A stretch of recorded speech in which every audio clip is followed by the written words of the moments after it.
Hi YouTubers, I'm down in the lab today. I've been working with what I call dry and wet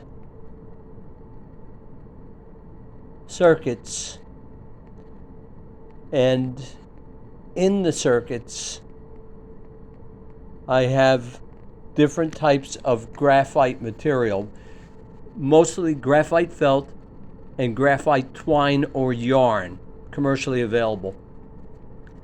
And my definition of dry and wet circuits differs from what an electrical engineer or electronics engineer would understand.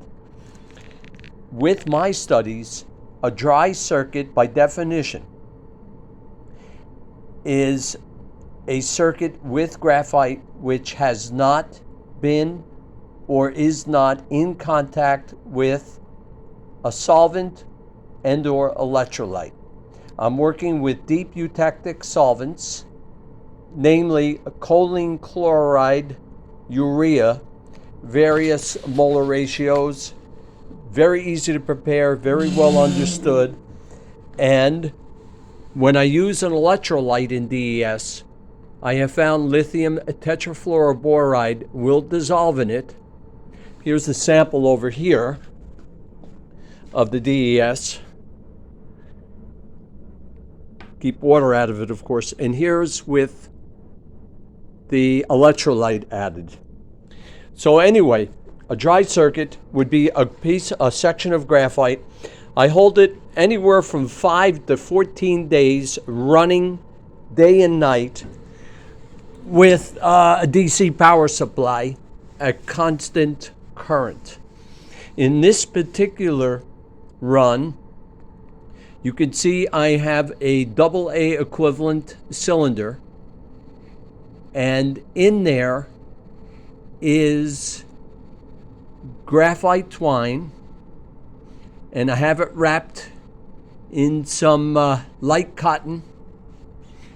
No solvent has been added, no electrolyte, so it's a dry run. Now that went for, according to my data here, I run so many samples, it went on day number 1 at 6.7 volts. That was at 600 milliamps constant current with a DC power supply.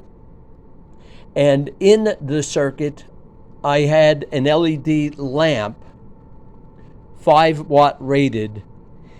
And that usually runs under these conditions with about 11 ohms resistance. After 5 days, the voltage at 600 milliamps went up to 6.9 volts. So 0.2 volt increase, presumably due to some resistant change due to the graphite twine. There must be, at this point, I would suggest that it's due to some surface area modification. But 0.2 volts is not of concern. That would be about 4.14 watts. That's a dry circuit. Now what am I doing?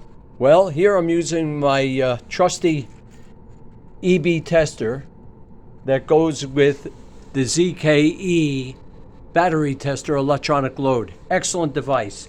In our lab here, we must have about 10 of them for students. I work with undergrads. I'll be retiring in a few months, but continuing my research here at my university in Western Pennsylvania. Okay, so what am I doing here? In this case, I took a Supercap, one that it's commercial, and that is a commercially available under the trademark Green Cap. It's a 2.7 volt, 100 farad capacitance, and very reliable. I recommend them. They've held up very well with a lot of my runs. I've been up to, I've run about 500 cycles of charge-discharge. No problems with them. Be careful with some of them from Amazon. Some of them you get them in, as soon as you see 0 volts, that's a sign of trouble. There should be a little bit of potential storage, and some I've had to send back to the manufacturer. But anyway, what I'm doing here is inserting that graphite twine, which was run for 5 days. I am now placing it in the circuit with the supercap.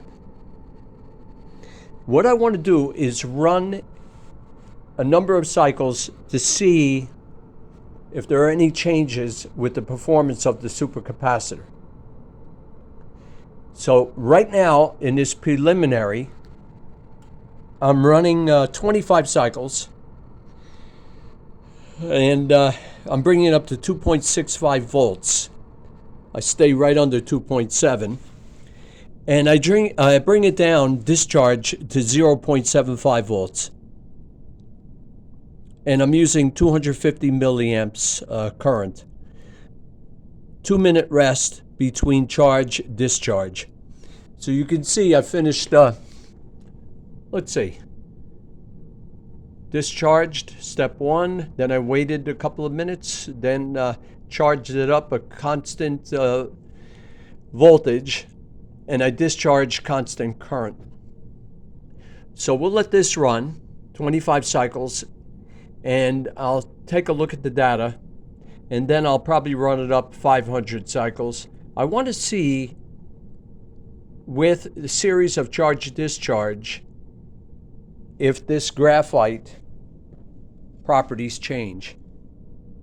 And then, of course, I will contact the graphite twine with the DES solvent and then run it with the addition of lithium tetrafluoroboride electrolyte.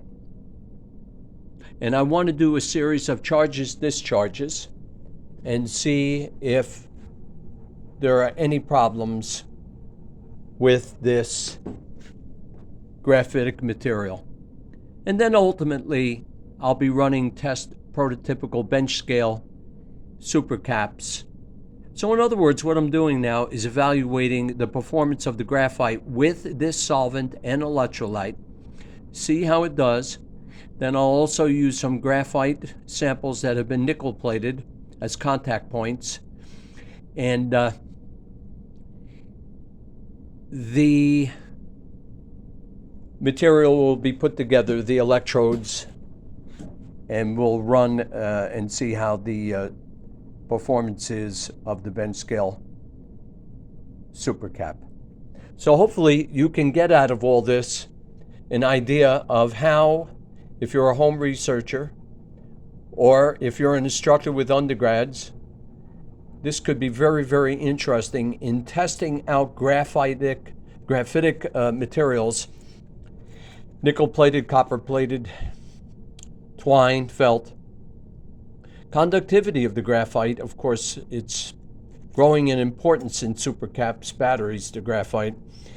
So we'll let this run. I'll see if there are any drastic changes and upload another video, and then I'll be able to run 250, 500 cycles. I can go up to 999 cycles, collect the data, and of course then I can run it for another 999 if I wish.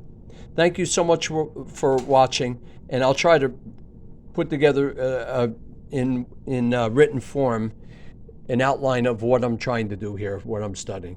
Thank you for watching. Bye for now.